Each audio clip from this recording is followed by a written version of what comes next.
আসসালামু আলাইকুম। সংবাদে আপনাদের সবাইকে স্বাগত জানাচ্ছি। আমি ফিরোজ তোহা। শুরুতেই সংবাদ শিরোনাম। বাংলাদেশের সর্বশেষ গুরুত্বপূর্ণ আপডেট সংবাদে আপনাকে স্বাগত। শুরুতেই সংবাদ শিরোনাম, পরে বিস্তারিত। শুরুতেই জানিয়ে দিব, গ্লোবাল ডিফেন্স কর্পের প্রতিবেদন, রূপপুর পারমাণবিক প্রকল্প থেকে $500 কোটি আত্মসাৎ করেছে শেখ হাসিনা। চ্যানেল 24-এর প্রতিবেদন, রূপপুর পারমাণবিক বিদ্যুৎ কেন্দ্র থেকে $500 কোটি বেশি আত্মসাৎ করেছে বাংলাদেশের ক্ষমতাচ্যুত প্রধানমন্ত্রী শেখ হাসিনা। গ্লোবাল ডিফেন্স কর্পের প্রতিবেদনে উঠে এসেছে এমন তথ্য। এ বিষয়ে গুরুত্বপূর্ণ সংবাদ থাকবে বন্ধুরা। সম্পূর্ণ সংবাদটি জানতে ভিডিওটি না টেনে দেখতে থাকুন। এরপর জানিয়ে দিব, দেশ দুর্নীতিতে ছেয়ে গেছে, ঠিক করতে সময় লাগবে বললেন ডক্টর মোহাম্মদ ইউনূস। বর্তমান দেশে দুর্নীতিতে ছেয়ে গেছে শেখ হাসিনা সরকারের আমলে বাংলাদেশের প্রতিটি প্রতিষ্ঠানকে ধ্বংস করে ফেলেছে। এই দেশ ঠিক করতে সময় লাগবে। আশা করি নতুন বাংলাদেশ তৈরিতে সবাই পাশে থাকবেন, এমন মন্তব্য করেছেন বাংলাদেশের প্রধান উপদেষ্টা, অন্তর্বর্তীকালীন সরকারের প্রধান ডক্টর মোহাম্মদ ইউনূস। এদিকে ওবায়দুল কাদেরকে গ্রেপ্তারের গুঞ্জন, যা জানালেন যশোরের পুলিশ সুপার। জানিয়ে দিব, সীমান্তে অস্ত্রসহ 5 ভারতীয় বাংলাদেশে অনুপ্রবেশের সময় তাদেরকে আটক করেছে বিজিবি। এদিকে বিলুপ্ত সংসদের এমপিদের বাসায় অভিযান পরিচালনার দাবি জানিয়েছেন বিএনপি নেতা জয়নুল আবেদিন ফারুক। শেখ হাসিনা সরকারের আমলে বিলুপ্ত জাতীয় সংসদ সদস্যদের বাসায় হাজার হাজার কোটি টাকা রয়েছে উল্লেখ করে অবিলম্বে সেখানে অভিযান পরিচালনার দাবি জানিয়েছেন বিএনপি চেয়ারপারসনের উপদেষ্টা, সাবেক বিরোধী দলীয় চিফ হুইপ জয়নুল আবেদিন ফারুক। আজ দুপুরে জাতীয় প্রেস ক্লাবের সামনে এক অবস্থান কর্মসূচিতে সব দাবি তুলে ধরেন তিনি। এবং সর্বশেষ জানিয়ে দিব, মেট্রো রেল চালু নিয়ে নতুন তথ্য দিলেন উপদেষ্টা। মেট্রো রেল চালু নিয়ে নতুন তথ্য জানিয়েছেন তিনি।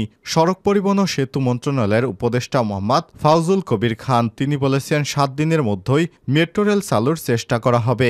আর সচিবালয়ে সাংবাদিকদের সঙ্গে আলাপকালে ফাউজুল করিম এসব কথা বলেন। উপদেষ্টা আরও বলেন, সড়ক এবং জনপদের যেসব প্রতিষ্ঠানে আগুন বা ভাঙচুর করা হয়েছে সেগুলো সংস্কার করা হচ্ছে। আগের মতোই সিঙ্গেল সোর্স প্রকিউরমেন্ট হবে। তিনি আরও বলেছেন, ঢাকার প্রধান সড়কগুলোতে গাড়ি থামার জায়গা নেই, সেগুলো দেখতে বলেছি।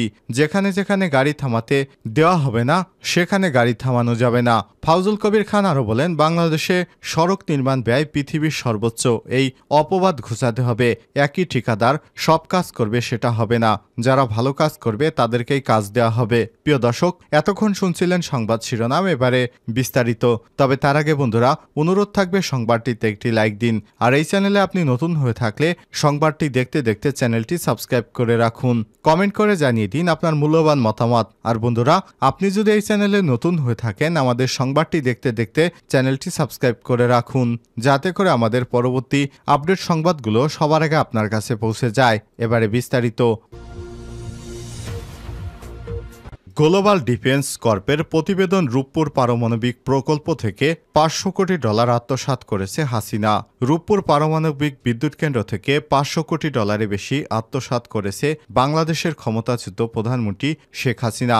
গ্লোবাল ডিফেন্স কর্পের প্রতিবেদনে উঠে এসেছে এমন তথ্য। তারা জানায়, মালয়েশিয়ার একটি ব্যাংকের মাধ্যমে তাকে অর্থ আত্মসাতের সুযোগ করে দেয় প্রকল্প বাস্তবায়নকারী সংস্থা রোসাট্রম, যাতে মধ্যস্থতা করেন তার ভাগ্নি টিউলিপ সিদ্দিকী। দেশের সবচেয়ে বড় এবং ব্যয়বহুল প্রকল্প রূপপুরের পারমাণবিক বিদ্যুৎ কেন্দ্র। আশা করা হচ্ছে এটি পুরোপুরি বাস্তবায়নের পর 20% বিদ্যুতের চাহিদা পূরণ করবে সারা বাংলাদেশের। সম্প্রতি এ বিষয়ে নিজস্ব অনুসন্ধানের ভিত্তিতে প্রতিবেদন প্রকাশ করেছে গ্লোবাল ডিফেন্স কর্পোরেশন নামে একটি পোর্টাল। এতে বলা হয়েছে, রাশিয়ার সহযোগিতায় বিদ্যুৎ কেন্দ্রটির নির্মাণ খরচ ধরা হয়েছে $1265 কোটি, যা প্রয়োজনের তুলনায় অনেক বেশি। যাতে মালয়েশিয়ার এক ব্যাংকের মাধ্যমে শেখ হাসিনাকে এই বাজেট থেকে $500 কোটি আত্মসাতের সুযোগ করে দেওয়া হয়েছে। এই হিসেবে দেখা যাচ্ছে পারমাণবিক বিদ্যুৎ কেন্দ্রে যে খরচ সেটির অর্ধেক টাকায় শেখ হাসিনা এবং তার ভাগ্নি টিউলিপ সিদ্দিকী মেরে দিয়েছেন। নিজের ভাগ্নি টিউলিপ সিদ্দিকের মধ্যস্থতায় রাশিয়ার সঙ্গে এই চুক্তি করেন হাসিনা। তৎকালীন প্রধানমন্ত্রী হাসিনা তিনি বাংলাদেশ থেকে প্রচুর পরিমাণ টাকা পাচার করেছেন।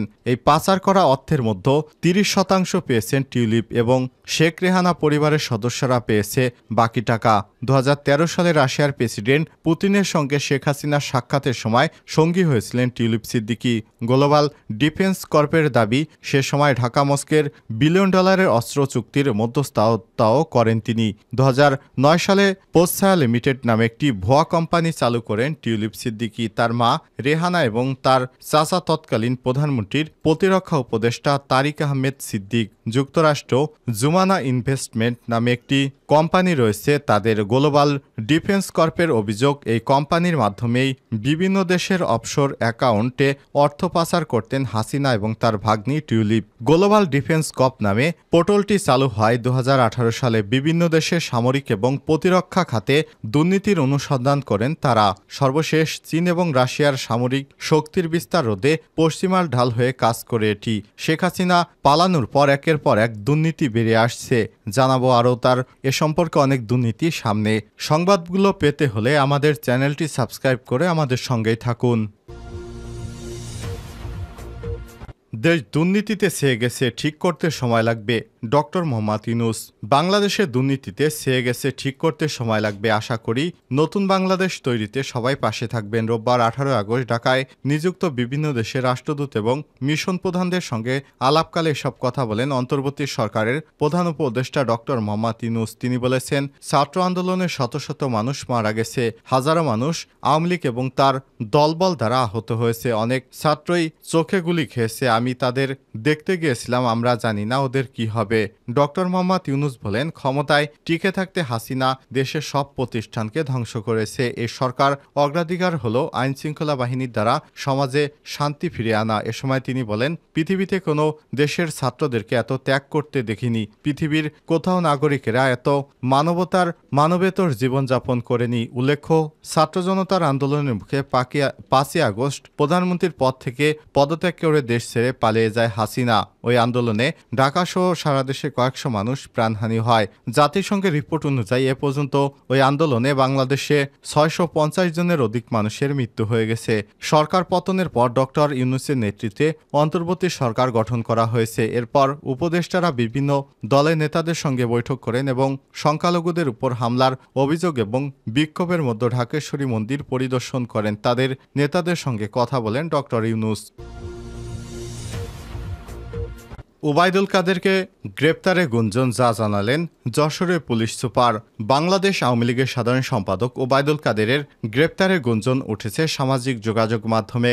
যশোর থেকে তাকে গ্রেপ্তার করা হয়েছে বলে দাবি বিভিন্ন সূত্রের। ইতিমধ্যে ফেসবুকে ওবায়দুল কাদেরকে গ্রেপ্তারের একটি ভিডিও ভাইরাল হয়েছে। তবে আইনশৃঙ্খলা বাহিনী থেকে খবরের সত্যতা এখনও নিশ্চিত করা হয়নি। এ বিষয়ে যশোরের পুলিশ সুপার মাসুদ চ্যানেল 24কে জানিয়েছেন, এমন কোনো তথ্য তার হাতে নেই। তিনি খোঁজ নিয়েছেন। তিনি আরও জানান, ওবায়দুল কাদের সহ 17 জন এমপি মন্ত্রী যশোরে আটক, এমন কোনো তথ্য তার কাছে নেই। এটি সঠিক নয়। আওয়ামী লীগের টানা 3 বারের সাধারণ সম্পাদক ওবায়দুল কাদের। খেলা হবে অন্তরে জ্বালা, এমন নানা রাজনৈতিক বক্তব্য, আলোচনা সমালোচনায় সবসময় থাকত তার। এর আগে মঙ্গলবার 13 আগস্ট সাবেক প্রধানমন্ত্রী শেখ হাসিনার বেসরকারি শিল্প ও বিনিয়োগ উপদেষ্টা সালমান এফ রহমান এবং সাবেক আইনমন্ত্রী আনিসুল হককে গ্রেপ্তার করা হয়। ঢাকা মেট্রোপলিটন পুলিশ ডিএমপির কমিশনার মোহাম্মদ মইনুল হাসান বিষয়টি নিশ্চিত করেন। পুলিশ সূত্র থেকে জানা গেছে, কোটা সংস্কারের দাবিতে বৈষম্যবিরোধী ছাত্র আন্দোলনের কর্মসূচি চলাকালে 17 জুলাই ঢাকা কলেজের সামনে সংঘর্ষে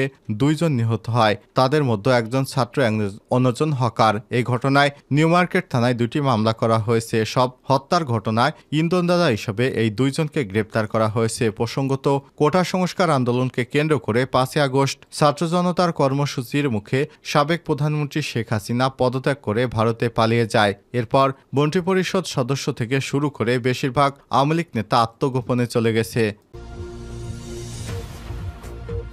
সীমান্তে অস্ত্রসহ 5 ভারতীয় অনুপ্রবেশকারীকে গ্রেপ্তার করেছে বিজিবি। চাঁপাইনবাবগঞ্জে রঘুনাথপুর সীমান্তে অবৈধভাবে অনুপ্রবেশ করার দায়ে 5 জন ভারতীয় নাগরিককে অস্ত্রসহ আটক করেছে বিজিবির সদস্যরা। এ সময় তাদের কাছ থেকে 3টি গরু, 2টি নৌকা এবং দেশীয় অস্ত্র উদ্ধার করা হয়েছে। শনিবার দিবাগত গভীর রাতে শিবগঞ্জ উপজেলা রঘুনাথপুর সীমান্তে পদ্মা নদীর কাছে তাদের আটক করা হয়েছে। গণমাধ্যমকে বিষয়টি নিশ্চিত করেছেন চাঁপাইনবাবগঞ্জ 53 বিজিবি ব্যাটালিয়নের অধিনায়ক লেফটেন্যান্ট কর্নেল মনিরুজ্জামান। বিজিবি জানিয়েছে, বাংলাদেশ ভারত সীমান্তে জিরো লাইন অতিক্রম করে পদ্মা নদীতে আটক ভারতীয় নাগরিকরা বাংলাদেশের সীমানায় অবৈধভাবে অনুপ্রবেশ করে। পরে সীমান্তে টহলরত বিজিবির সদস্যরা তাদেরকে আটক করে। এ সময় দুটি যন্ত্রচালিত নৌকায় তারা অনুপ্রবেশ করে। সময় তাদের কাছ থেকে 3টি ভারতীয় গরু এবং হাঁসুয়া উদ্ধার করা হয়েছে। বিষয়টি আইনগত ব্যবস্থা গ্রহণ করবে বিজিবি।